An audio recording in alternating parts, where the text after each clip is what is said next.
Hello watchers, watch out के episode 16 में आप सबका स्वागत है। कहानी शुरू होने से पहले मैं दरखास्त करना चाहूँगा, आप इस चैनल को सब्सक्राइब करें और बेल आइकन को प्रेस करें ताकि आपसे वॉच आउट की कोई अपडेट मिस ना हो। रात के 2 बजे थे। मैं मुंबई से पनवेल के लिए टैक्सी में निकला। इतने दिनों बाद अपने गांव जाने के लिए मैं उत्सुक था। अपने परिवार से इतना वक्त दूर रहने के बाद उन्हें देखने के लिए मेरी बेताबी की कोई सीमा नहीं थी। जैसे ही मैं मुंबई से बाहर निकला, रास्ते पर लोग दिखना कम हो गए। हमें चले हुए कुछ 30 मिनट ही हुए थे कि तभी अचानक ड्राइवर ने गाड़ी रोक दी। वो गाड़ी से उतरकर बाहर चला गया। मैंने उससे गाड़ी रोकने की वजह पूछी तो उसने कहा, गाड़ी का पिछला टायर पंचर हो गया है, बदलने में थोड़ा वक्त लगेगा।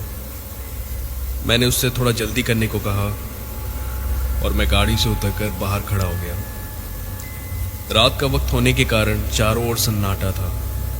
दूर दूर तक कोई इंसान नजर नहीं आ रहा था। कुछ ही देर में उसने टायर चेंज कर लिया और हम दोनों गाड़ी में बैठकर आगे निकल गए। मैं जेब से अपने ईयरफोन्स निकालने लगा तो मेरी नजर अचानक रियरव्यू मिरर पे गई। गाड़ी के पीछे मुझे कोई खड़ा हुआ नजर आया।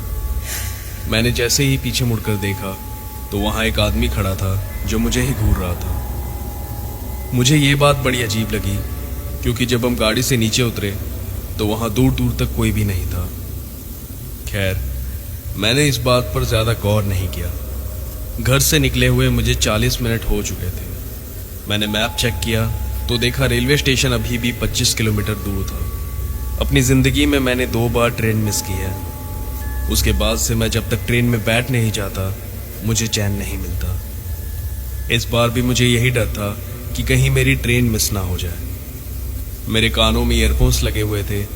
घर जाने की खुशी भी थी और ट्रेन मिस हो जाने का डर भी था।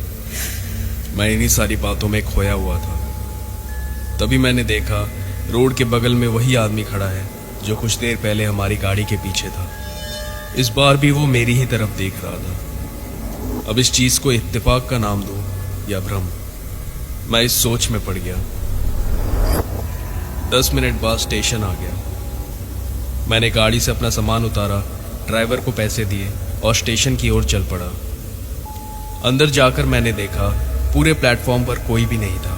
बस कुछ कदम की दूरी पर एक स्टॉल पर किताबें बिक रही थी। अब वैसे तो मैं कभी किताबें पढ़ता नहीं, पर मुझे रेलवे स्टेशन से किताबें खरीदकर उन्हें ट्रेन में पढ़ने का अजीब सा शौक है। मैंने मोबाइल में देखा तो ट्रेन आने में अभी भी 15 मिनट बाकी थे। मैं सीधा उस किताब वाले के पास चला गया। उसके पास बहुत सी किताबें थी। मुझे एक किताब पसंद आई तो मैंने उसे खरीद लिया। इसके बाद मैं पास ही में एक बेंच पर जाकर बैठ गया।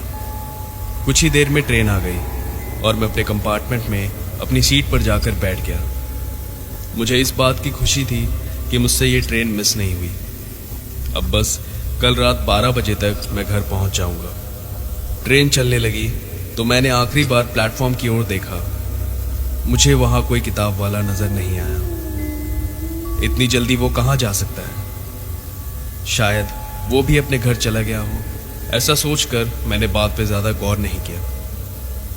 कुछ ही देर में मुझे नींद आने लगी और मैं सो गया। रात को मुझे एक बड़ा ही डरावना सपना आया। उस सपने में मैं किसी घने जंगल में था। चारों ओर अंधेरा था और किसी के जोर जोर से हंसने की आवाजें आ रही थी। अचानक पेड़ों के बीच से एक बड़ा सा दानव निकला और उसने मुझ पर हमला किया। वो इतना डरावना था कि मेरी नींद खुल गई। मेरी दिल की धड़कनें तेज थीं और शर्ट पसीने से भीगी हुई। मैंने वक्त देखा तो सुबह हो चुकी थी। ये बस एक सपना था, ऐसा सोचकर मैंने चैन की सांस ली। वक्त काटने के लिए मैंने सोचा क्यों ना मैं किताब पढ़ लूं। मैं अपने बैग से किताब निकालने गया तो देखा वो किताब वहां नहीं थी। मैंने पूरा बैग छान मारा पर मुझे वो किताब कहीं नहीं मिली। मुझे अच्छे तरीके से याद है वो किताब मैंने अपने बैग में ही रखी थी। ये सब मेरे साथ क्या हो रहा था? पहले रास्ते पे वो आदमी, फिर वो किताब वाला और अब ये किताब। कुछ तो अजीब कनेक्शन था इन सारी चीजों में। मेरा पूरा सफर इन सारी चीजों के बारे में सोचते हुए बीता। देखते ही देखते रात हो गई। मैं अपने गांव पहुंचने वाला था। अपने परिवार से मिलने की खुशी मेरे ऊपर फिर से हावी हो गई। अपना सामान सीट के नीचे से निकालकर मैं उतरने के लिए तैयार हो गया। स्टेशन पर उतरा तो मेरी पुरानी यादें ताज़ा हो गई। बाहर निकलकर मैंने एक टैक्सी वाले से बात की तो वो मुझे अपने साथ लेकर जाने के लिए राज़ी हो गया। स्टेशन से मेरा घर कुछ आधे घंटे की दूरी पर था।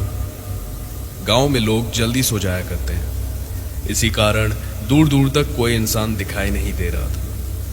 मेरा घर हमारे खेतों के बीच में था, इसीलिए किसी भी बड़ी गाड़ी को घर से दूर रास्ते पर रुकना पड़ता था।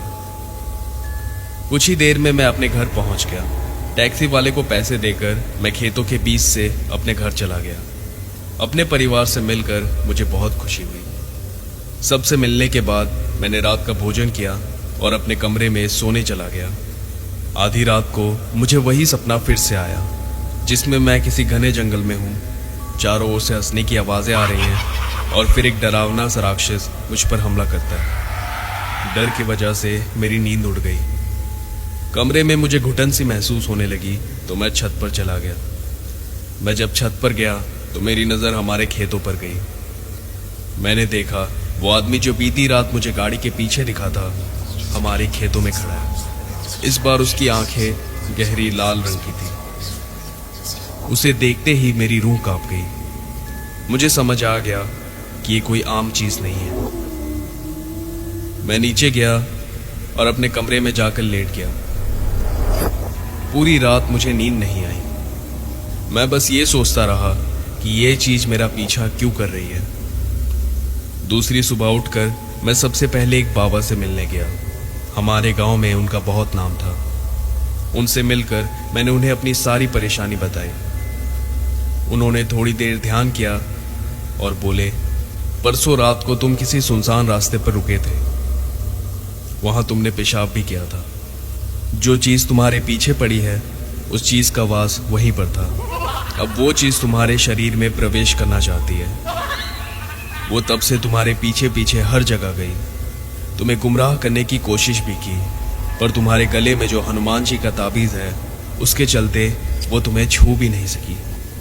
वो अभी भी इसी कमरे में मौजूद है, इस इंतजार में कि तुम्हें नुकसान पहुंचा सके। ये सब सुनते ही मैं घबरा गया। मैंने उनसे इस चीज का उपाय मांगा। उन्होंने कहा, आने वाली पूर्णिमा की रात को तुम्हें एक बकरे की बलि देनी होगी और फिर उसके शरीर को अपने घर के सामने खेतों में रख देना, पर तब तक भूल कर भी उस ताबीज को अपने से अलग मत करना। वो चीज तुम्हें नजर आएगी, तुम्हें गुमराह करने की कोशिश भी करेगी, पर फिक्र मत करना, तुम्हें कोई नुकसान नहीं होगा। बाबा की कही हुई बात पूरी सच हुई। पूर्णिमा तक उसने पूरी कोशिश की कि मैं अपने गले से वो ताबीज निकाल दूं। इसके लिए उसने छल का प्रयोग भी किया। मुझे रोज रात को डरावने सपने आते और जब मेरी आंख खुलती तो वो मेरे कमरे में खड़ा होता और कभी मेरे बेड पर बैठा होता। बाबा ने जैसे कहा था, मैंने वैसे ही पूर्णिमा की रात एक बकरे की बलि दी और उसके शव को अपने खेतों में जाकर रख दिया। उस दिन के बाद से ये सारी चीजें होना बंद हो गई। वॉचर्स, अगर आपको मेरी ये कहानी अच्छी लगी हो तो इसे अपने दोस्तों के साथ शेयर करें। मेरे चैनल वॉच आउट को सब्सक्राइब करें। मैं ऐसी एक नई कहानी लेकर आपके पास जल्द लौटूंगा। तब तक के लिए be safe. Her her Mahadev.